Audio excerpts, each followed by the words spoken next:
Well, in the opening chapter to his book titled Disappointment with God, author Philip Yancey makes this observation. He writes that ever since my book, Where is God When It Hurts, was published, he says, I've received letters from people disappointed with God. He writes that a young mother had written to him that her joy had turned to bitterness and grief when she delivered a daughter with spina bifida, a birth defect that leaves the spinal cord exposed.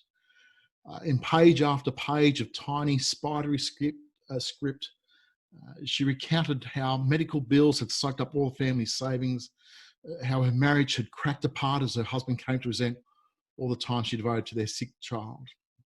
As her life crumbled around her, she was beginning to doubt what she once believed about a loving God.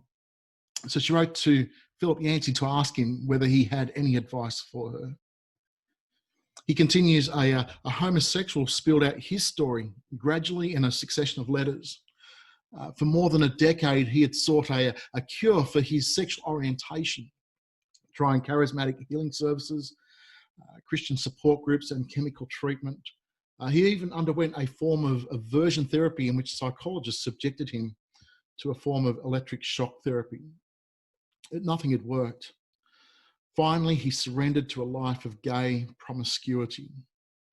Philip Yancey writes that he still writes to me occasionally, insisting he wants to follow God, but feeling disqualified because of his peculiar curse.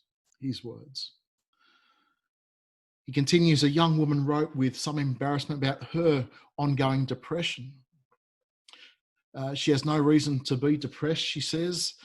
She's healthy, earns a good salary, has a stable family background. Yet most days when she wakes up, she cannot think of a single reason to go on living. She no longer cares about life or God, and when she does pray, she wonders whether anyone is really listening. And Philip Yancey makes this comment.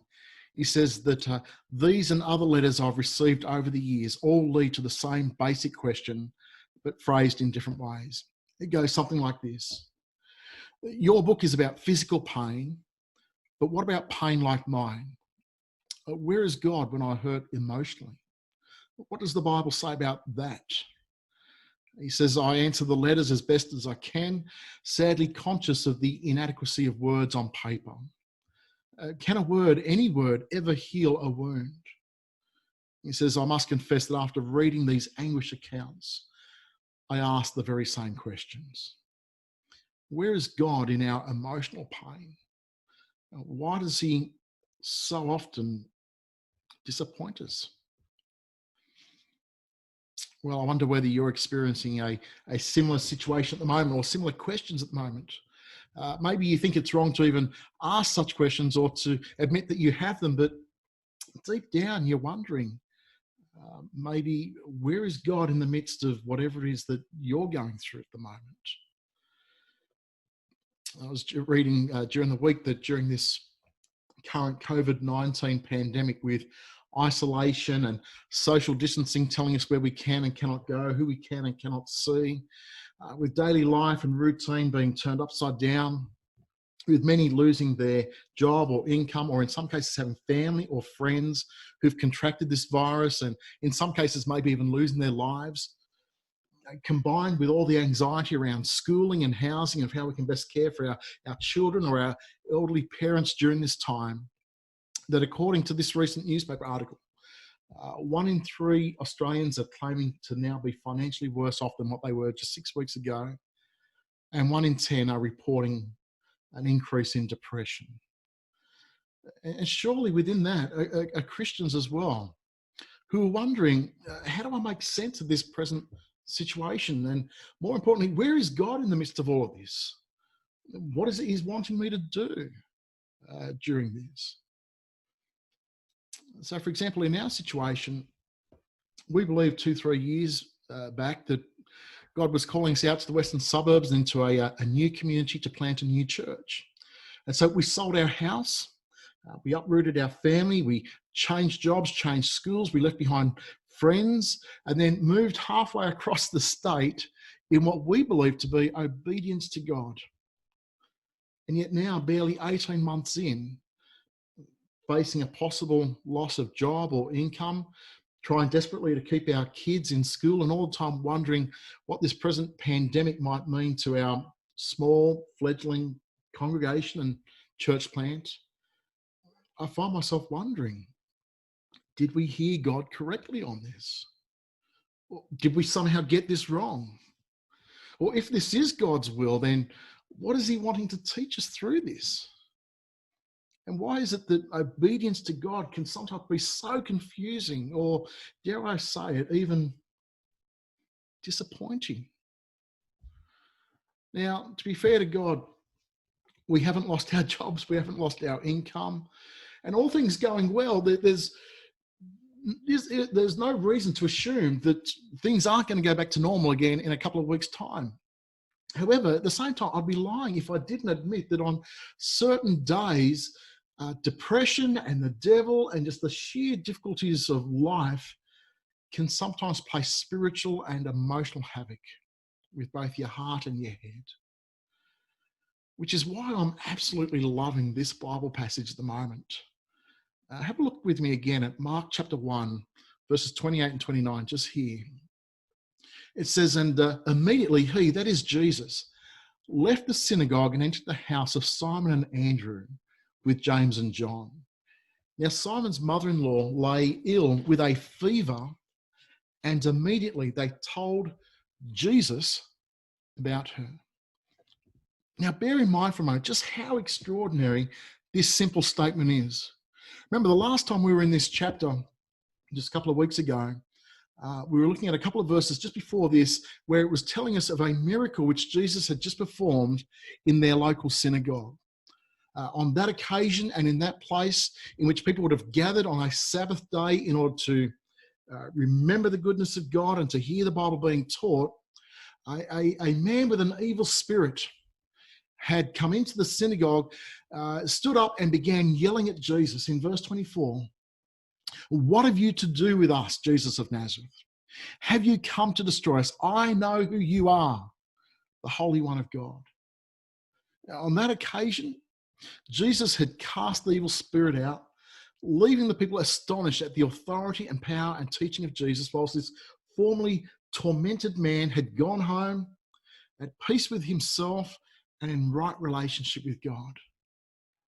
And yet likewise, on that occasion and in that situation, we know almost absolutely nothing whatsoever about that particular man, who was probably, to all intents and purposes, a total and complete stranger to Jesus and his disciples. They'd probably never even met him before. And we ourselves, as the readers, we know little to nothing of him. But not so just here. Rather, moving on from the synagogue, we now find Jesus in verses 29 and 30, entering into the house of Simon and Andrew with James and John, and where Simon's mother-in-law lay ill with a fever. And immediately they told Jesus about her. Now, this is what is so extraordinary about this passage, and yet which can be easily and quickly overlooked. And that is that, firstly, we know exactly who this woman is. This is Simon Peter's mother-in-law. And she would have, in all likelihood, have been well known to the other disciples, maybe even to Jesus himself already. And she's known. But secondly, and here we're speculating, but I'm suspecting that she was probably already something of a devout and godly woman as well. The reason why I say that is she's living in the home of Simon Peter. Simon Peter is married to her daughter. Remember, Simon Peter had previously been a disciple of John the Baptist, but now, since John the Baptist has been arrested, Simon Peter has started following Jesus. So, in other words, up until this point, this woman with her daughter and her son-in-law, Simon Peter, they've been living together in this household of people who at every point have tried their utmost to follow God and to trust in him while eagerly waiting for God's promised Messiah and the coming kingdom of God. She's probably a devout and godly woman, given the other members of her household. And yet thirdly, and perhaps most extraordinary, is this. that despite all that, despite the fact she's known to Jesus, despite the fact she's known to the other disciples, despite the fact that she's probably a devout and godly woman who's seeking her best to follow God, to trust him, and to follow and to know this Jesus, despite all that, nonetheless, she is now laying ill in bed with a fever and presumably close to death. And I just find this extraordinary. It's an extraordinary reminder and proof that even those who love God and who are loved by God, indeed, even those who are seeking to follow Jesus, even those people can and do sometimes get sick, even to the point of death.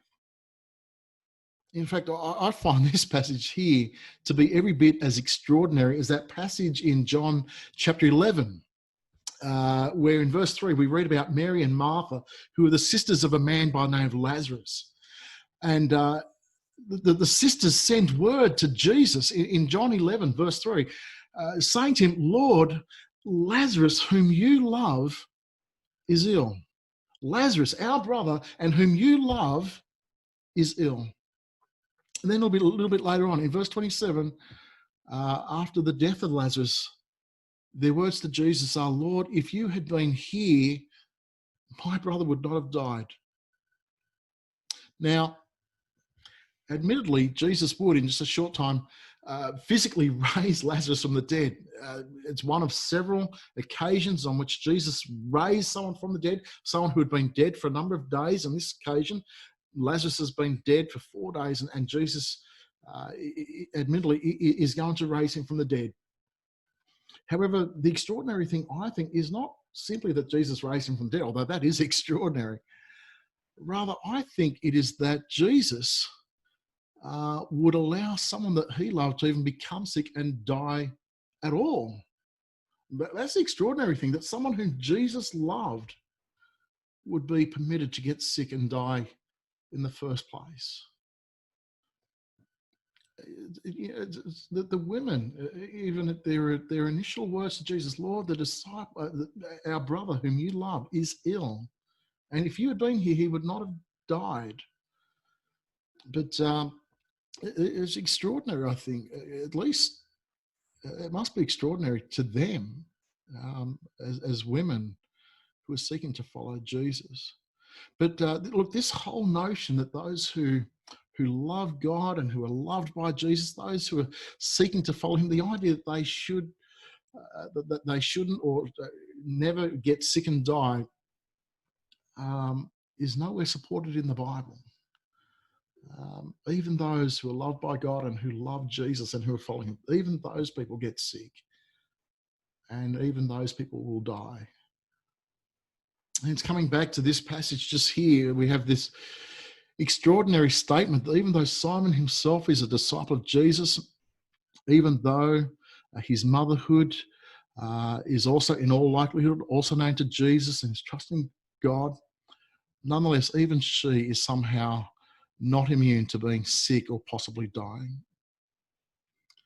Now, let's just try and back it up even further, though, because I want you to try and imagine as well the conversation being had in Simon Peter's home. Because I think there's some other stuff here which is probably also quite extraordinary. Remember, we already know from elsewhere that Simon and Andrew and James and John had been disciples of John the Baptist up until the time that John had pointed them to Jesus and told them to follow him, and just before John the Baptist himself would be arrested and thrown into prison. And in fact, we know that in just a little while, John the Baptist, who, as I said, is currently in prison, is also going to be killed. He's going to be beheaded by King Herod. And I think, look, when that happens, that in itself also puts to death, I think, that other myth, that you sometimes hear, that, when God closes a door, he always opens a window. Well, I don't know if that's entirely true. I mean, if the death of John the Baptist proves anything, it's that, sometimes when God closes one door, it's so that he might then bring the entire house crashing down upon you. Sometimes God doesn't open a window. Sometimes God has an entirely different purpose altogether. Hence, it's after that that John the Baptist is put into prison, that Jesus now calls Simon and Andrew and James and John to come follow him, and he's going to make them fishers of men. That's what he says. But now, I mean, here we are, we're in Mark chapter 12, and it's less than 12 verses later, and the men have barely even started to follow Jesus before Simon returns home in order to find his mother-in-law now in bed with a fever and presumably close to death. I wonder if you can imagine the possible conversation between Simon and his wife. Here, we're just speculating, but I wonder if they had a conversation that may have gone something like this. You imagine Simon's wife saying to him that, look, you trusted God and you went out to help John the Baptist in telling people about the coming Messiah. Now he's in prison. He's about to be killed. And so since then, you're now trusting God and you're following this Jesus. And despite doing that, nonetheless, my mother now is about to die. Maybe you should give this trusting God thing just a little bit more thought. Maybe trusting God and obeying God is not the best thing for us. Maybe trusting God and obeying God is just simply going to lead to one disappointment after another. Look at John. Look at my mum. Now, as you say, it's hypothetical. It's purely speculative. The reality is that none of us know truly how they responded. But what we do know is that many people would have, and sometimes do, and that even we, if we're totally honest, have probably felt like that on occasions.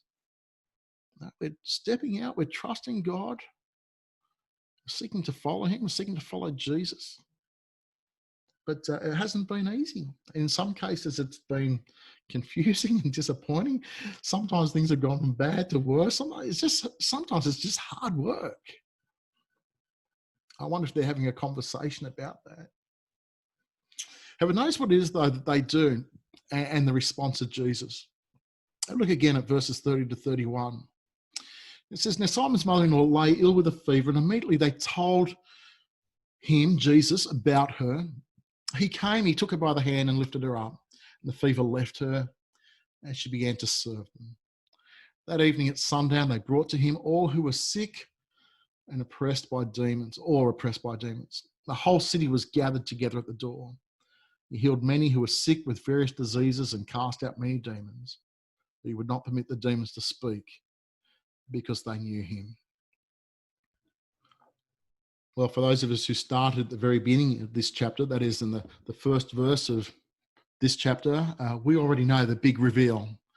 And that is that Jesus has already been introduced in the very first verse of Mark chapter 1 as being nothing less than the very Son of God himself. Meaning that as God in human flesh, Jesus has come into the world with all the power and all the authority of God himself. Therefore, it's little wonder then that having told Jesus about her, that is, having told him about Simon's mother-in-law, that Jesus is now, he now comes to her, takes her hand, at which point she is immediately healed. There's no delay, there's no doctors, there's no medicine. It's simply a straight-up miracle, as with absolute power and authority, Jesus is able to heal the woman. In fact, the miracle itself is so obvious and so thorough that not only does the fever leave her so that she's able to begin straight up looking after others in the household, but we also read how by that evening, the entire town who've heard of this miracle have now gathered outside of the door, and we read of Jesus healing many from the town, sick with various diseases, and of even casting out many demons with such authority that he won't even permit them to speak. However, what I want you to notice here, though, is what is and isn't said. Firstly, what is plainly obvious is that Jesus can and does have complete and absolute authority to heal any and all who are sick. The whole town is probably exaggeration, but a very large number of people, many people with various illness, he's able to heal them all. He's able to heal any and all who are sick with complete and absolute authority. That much is obvious. However, what isn't plainly obvious is the exact reason why so many of those people, and indeed us as well, even get sick to begin with. Notice at no point whatsoever are we told exactly why it was that Simon Peter's mother-in-law got sick in the first place, nor of the many others who came with many and various illnesses either. Neither are we told either of any difference between Simon's mother-in-law as someone who probably did know Jesus, or of the many others who probably hadn't heard of Jesus. I mean, it doesn't seem matter whether you know Jesus or you don't know Jesus. The reality is that both groups of people experience illness and get sick.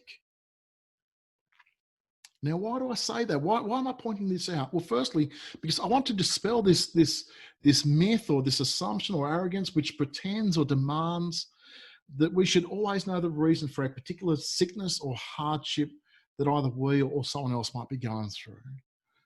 The reality is we don't always know why we get sick. We don't always know why someone else has got sick. At the end of the day, the Bible gives us numerous reasons. There's lots of examples throughout the Bible of different people getting sick for different reasons.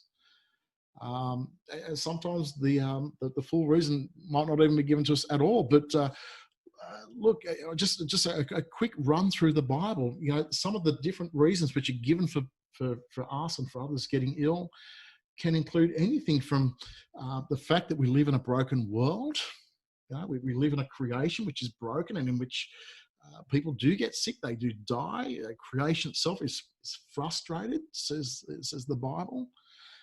Sometimes we can get sick because we just simply fail to care for ourselves. I mean, you know, if you're one of those people who are going to eat a bag of chips and several chocolate bars, is it any wonder if you end up a diabetic? I mean, if we fail to care for ourselves, that can lead to illness. Sometimes we can get sick because of our own sinfulness, our own destructive habits. Sometimes we can get sick or we can have bad things happen to us because of someone else's sin against us. On some occasions, there are examples in the Bible of people becoming unwell because God is disciplining them or disciplining us so that we might repent of a particular sin. Sometimes we get sick because God is maturing us. He allows us to go through certain things so that we might learn to trust him and to grow in holiness. On at least several occasions, there are examples of people being unwell so that God might be glorified in their healing. And on other occasions, people getting sick and remaining unwell so that God might be glorified in their weakness. So they might have to continue to lean on God even more so. There are examples and occasions of people getting sick as a warning of greater judgment in the future. Sometimes it's a warning of our own mortality. Sometimes we're allowed to get sick as a testimony or an example to others. And sometimes we just don't know. I mean, there are lots of reasons throughout the Bible as to why we sometimes get sick and to why we may even die. So I think we need to just be careful about being too quick to say that we know precisely why someone may or may not be sick or healed. But secondly, I also want to dispel this myth that if you follow Jesus or if you trust in God, then that means you're never going to experience any kind of sickness or suffering or hardship or disappointment. Simon's mother-in-law, John the Baptist, Lazarus, the Apostle Paul, Timothy, King David, the Old Testament prophets, New Testament apostles, countless martyrs, the persecuted church, and 2,000 years of church history all serve to illustrate the truthfulness of Jesus' words in John 16:33. That in this world you will have tribulation, says Jesus. In this world we will have suffering, we'll have hardship, we will experience sickness. In other words, being a Christian does not get us a free pass. But what it does mean, though, is this, and that is that none of these things, including even death itself, none of them are ultimately fatal. Not even death is fatal for the Christian. And likewise, none of these things, suffering and hardship and sickness and tribulation and so forth, none of those things can ultimately separate us from either the love of God or the power of God. That's the promise that God gives to us within the New Testament. In fact, this is the assurance that we have, that by his life and his death on a cross and by his resurrection, that Jesus has reconciled to God any and all who put their trust in him, having rescued us from the power of sin and death and Satan, and now bringing us into the kingdom of God and giving to us a living hope, both in this world and the next. In fact, I want to suggest to you, just in closing, that the greatest miracle in the Gospel of Mark is not the healing of Simon's mother-in-law. Neither is even the description of the whole city or whole town gathering at the doors and windows of Simon's house, desperately looking in and praying that Jesus might heal their loved ones also, which on this occasion he does. Even that is not the greatest miracle. Rather, the greatest miracle comes at the very end, where having become man, God himself, and in the person of Jesus, allows himself to suffer as a man and in our place and for our sin, so as to reconcile us to himself. Then rising from the dead 3 days later with this promise of an end to death and the gift of eternal life to all who would now believe upon him. That's the miracle. That's the miracle. Namely, that the God of the Bible also knows what it is to suffer, and yet does so that in the future we ourselves might be delivered from the power of sin and death and devil, and so experience genuine and everlasting life with him as God's people in God's place and in God's presence forever. That's the miracle. However, between now and that moment, it is little wonder then that someone once put it like this. Let me close with these words. This person a number of years ago wrote, "God moves in a mysterious way, his wonders to perform. He plants his footsteps in the sea and rides upon the storm. Deep in his dark and hidden minds, with never failing skill, he fashions all his bright designs and works his sovereign will. O fearful saints, new courage take. The clouds that you now dread are big with mercy and will break in blessings on your head. Judge not the Lord by feeble sense, but trust him for his grace. Behind a frowning providence, he hides a smiling face. God's purposes will ripen fast, unfolding every hour. The bud may have a bitter taste, but sweet will be the flower. Blind unbelief is sure to err and scan his work in vain. God is his own interpreter, and he will make it plain. So God, we trust in you. Oh God, we trust in you. When tears are great and comforts few, we hope for mercies ever new. We trust in you. Amen.